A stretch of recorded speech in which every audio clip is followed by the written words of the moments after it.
Hi, my name is Ben Gornall. I'm the Finance Director at the Bowker Motor Group, and I'm here to talk to you today about electric vehicles within our BMW brand and what taxable benefits they can deliver for both companies, customers and private individuals. Electric vehicles have been around for a number of years, and initially we saw that sort of early adoption by customers who wanted to be at the forefront of technology and innovation with regards to the product. And then we've seen a tranche of people adopt electric vehicles as a result of the green credentials, and it aligns with their sustainability and environmental efforts, particularly given that electric vehicles are a greener mode of transport compared to the internal combustion engine equivalents. But I think it has been fair to say that we've seen a small drop off in terms of the next group of people adopting electric vehicles, because I think there's been an element of anxiety around factors like charging infrastructure and the vehicle's range, and almost a convenience factor of being able to charge your electric vehicles. But increasingly, as those hurdles are being overcome, the infrastructure is getting better, the product quality has never been better, the range is improving. I think people are sort of starting to gain that confidence, and I think alongside the green credentials, I think people are also starting to realise that there are financial benefits to electric vehicles that makes them attractive. So the main advantage for companies with regards to to electric vehicles is the capital allowance piece. Capital allowances are essentially a tax deduction that's available to a company on the purchase of a capital asset, so an electric vehicle, or traditionally seen on plant and machinery, fixtures and fittings, things like that. But electric vehicles, if new and unused, qualify for capital allowances, but they actually qualify for 100% allowance in the first year. Capital allowances traditionally accrue over the life of the asset, but the fact that you're getting 100% of that capital allowance in year one delivers quite a significant tax benefit up front, and obviously a cash flow benefit to the business also. From an employee's perspective, the benefit in kind rate on an electric vehicle is significantly reduced compared to internal combustion engine equivalent cars. So for this tax year, it's 3% benefit in kind rate, so the 3% gets applied to the list price of the vehicle, and the individual is then taxed at their marginal rate on that balance. If you compare that to some petrol and diesel cars, which are attracting up to 37% benefit in kind rate, there is quite a significant saving there. From the company who's providing that electric vehicle, they pay Class 1A national insurance on the benefit provided to the employee.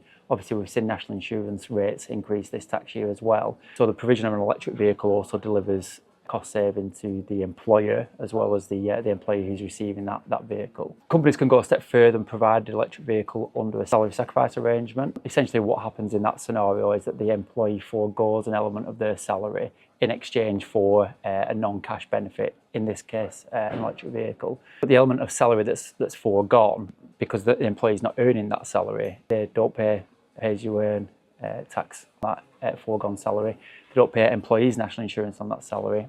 The employer also saves on employers' national insurance on that salary. It's worth noting that salary sacrifice arrangement is a contractual change of terms and conditions, and therefore it's worth seeking advice before just entering into that sort of arrangement.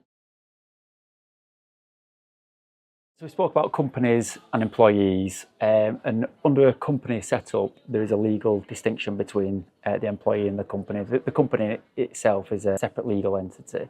For a sole trader, the employee and the business is one, if you will.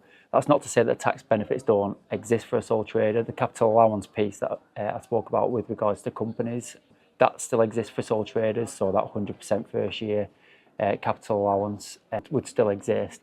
Just need to be mindful of the split between the business use and the private use of that asset, because that might have an impact. It's worth somebody seeking some advice on it. Absolutely, there are tax benefits for sole traders as much as there are for companies.